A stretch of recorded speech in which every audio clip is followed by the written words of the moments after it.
There's the man himself. Oh, it's two of them. Oh my goodness. Yep, two Ians. So if we zoom on down for general Q&A, then we've got our first one about basically the guild system has not been updated in ages. Would there be new things? Yes.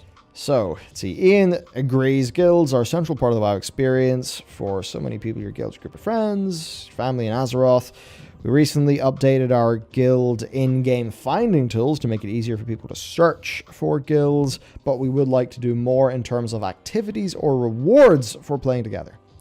A few interesting things there. Yes. Number one, who uses the in-game guild finding tool to good results? I mean, I'm legitimately not sure, because it's not how I've ever found a guild, and, you know, it sort of conjures up those, you know, thoughts of, say, the cesspool guilds that exist. Yeah. But maybe it is working.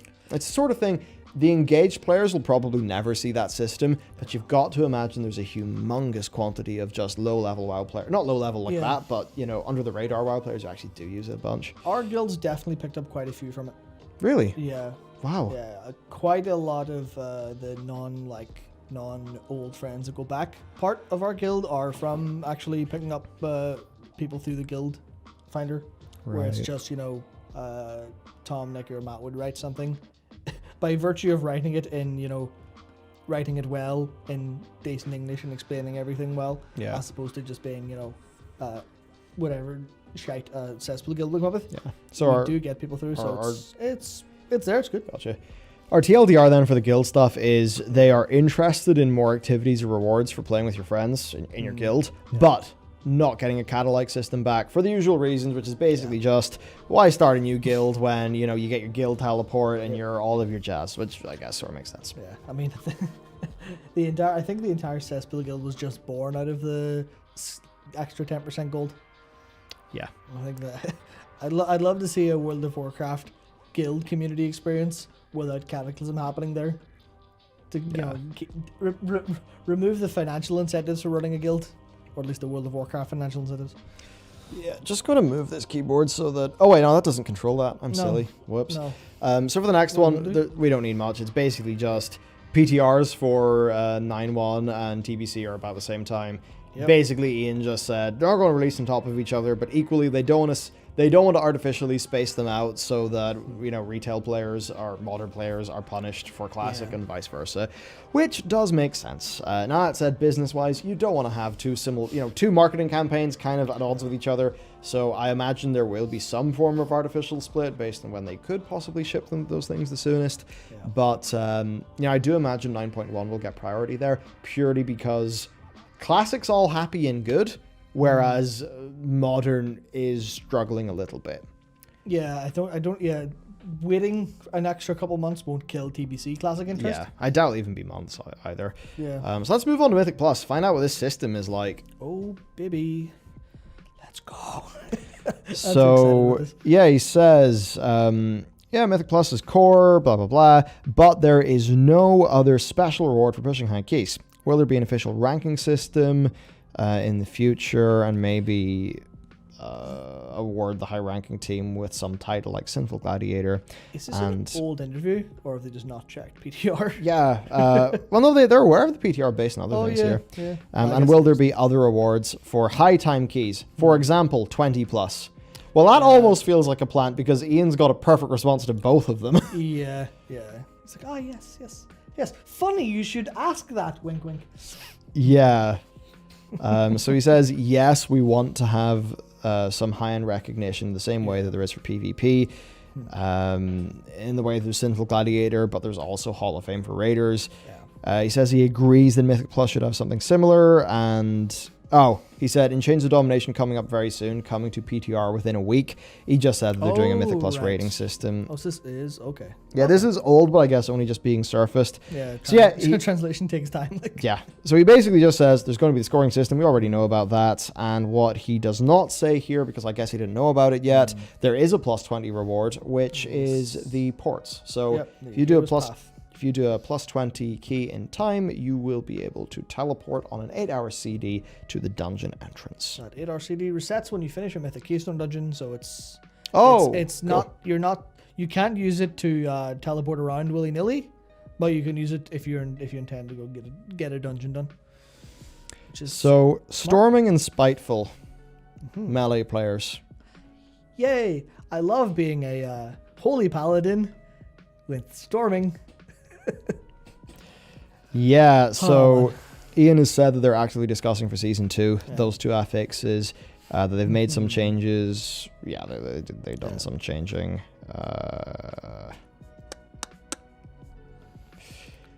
Yeah, is there really anything to cover for that? I mean, Ian basically just says they've hotfixed stuff. There should be better balance in the future. Yeah, I think they just struggle with Mythic Plus Q. Mythic Plus Q.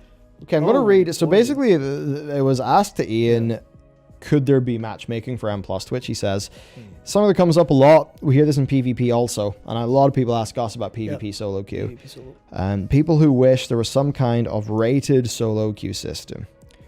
The approach we've taken so far, and I think we'll continue to focus on, is to try to make it easier for people to find others in a similar skill level with similar interests. They think that there's a lot that they can, there's a lot more they can do with the group finder, and even just making it easier without add-ons to see the rating and experience of people that you're grouped up with. But ideally, you should also search more easily for specific dungeon difficulty levels and specify whether you want to just complete a dungeon or push a key, what type of group you're looking for.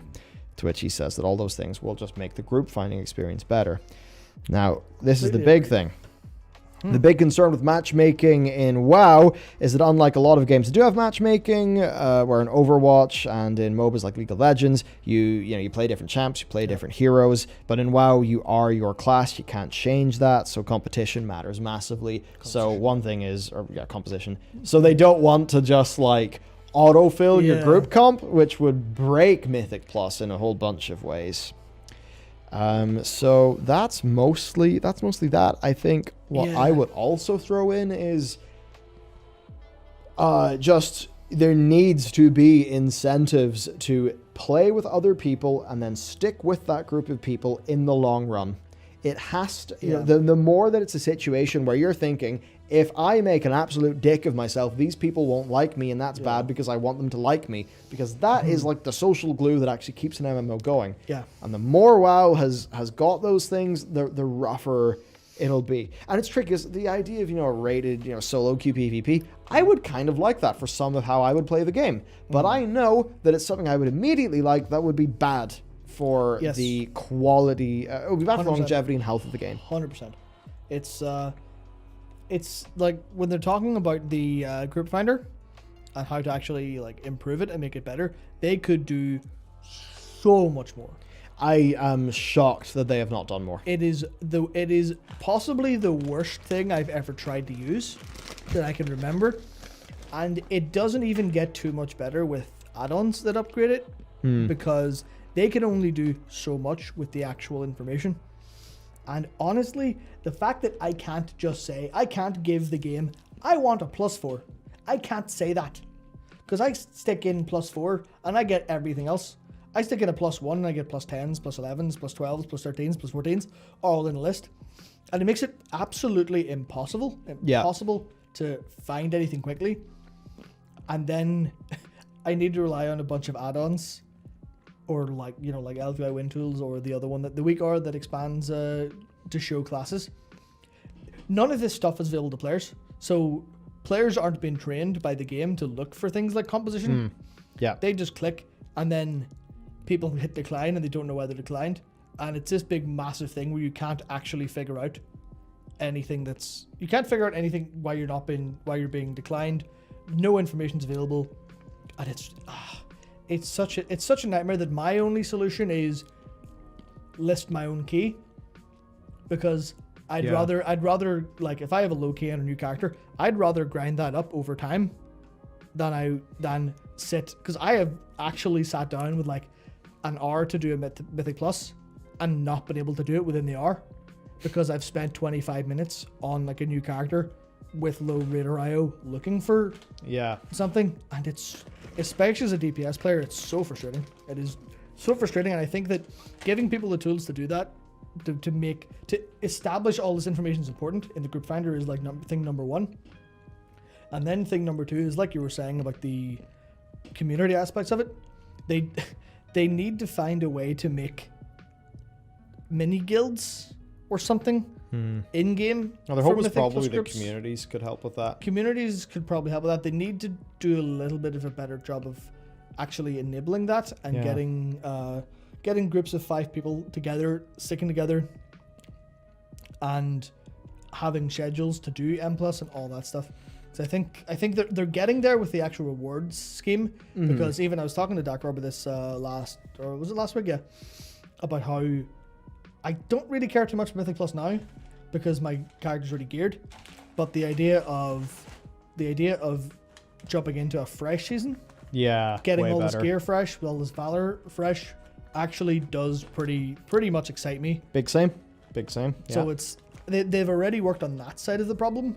So it's just the other side where they need to put the tools in game so people don't have to rely on external matchmaking and a Discord with like either 500 people or 4 other people to actually get what they need done. Yeah. So for our next 2 things from Ian, pretty simple. He explains a little bit of how the new system actually is going to work. It's early details, but he says, so sure, we're actually still working the details and they want to iterate. He says, but honestly, for those who are familiar with Raider.io, it's not too different. So a base score per dungeon based on the level you completed, small bonus if you completed it well ahead of time, and your total score is the product of the range of dungeons that you've done. But they want to add separate scores, separate bonuses for doing it on, say, Tyrannical and Fortified, to encourage people to complete both versions, as opposed to just pushing on Fortified week and then taking it easy on Tyrannical. Because there's different types of skill sets, they want that to be reflected in their scoring system. So it does make sense if somebody's got a high score, you can kind of reliably know, they've actually done well in both of those environments. So that basically, they say, we also want to tie this into things like the requirements to upgrade gear with Valor points, or achievements like Keystone Master and Conqueror, instead of it just being do all dungeons to +10 or do all dungeons to +15. So it's more get your score, your rating to a certain one, and then that's what unlocks your Valor point upgrade, thresholds. Which I think does make a decent amount of sense. Big improvement. Yeah. Big improvement.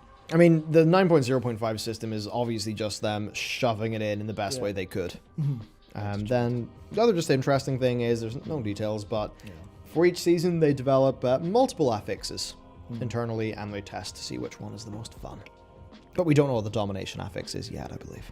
Yeah, I don't believe we do. That's okay. And as for the next season, it's just the domination affix and then tweaking. That'll be that. Yeah, no, they're definitely doing a lot of tweaking to dungeons, like the Sanguine Death changes there. I think you go into the news today. Yeah, that stuff's interesting design-wise, where they're actually making substantial changes, but then they're also fixing pretty obvious bugs. Yeah. So I think that I laughed reading that one about the critters and the lamps. Like, I can't believe I didn't think of it before.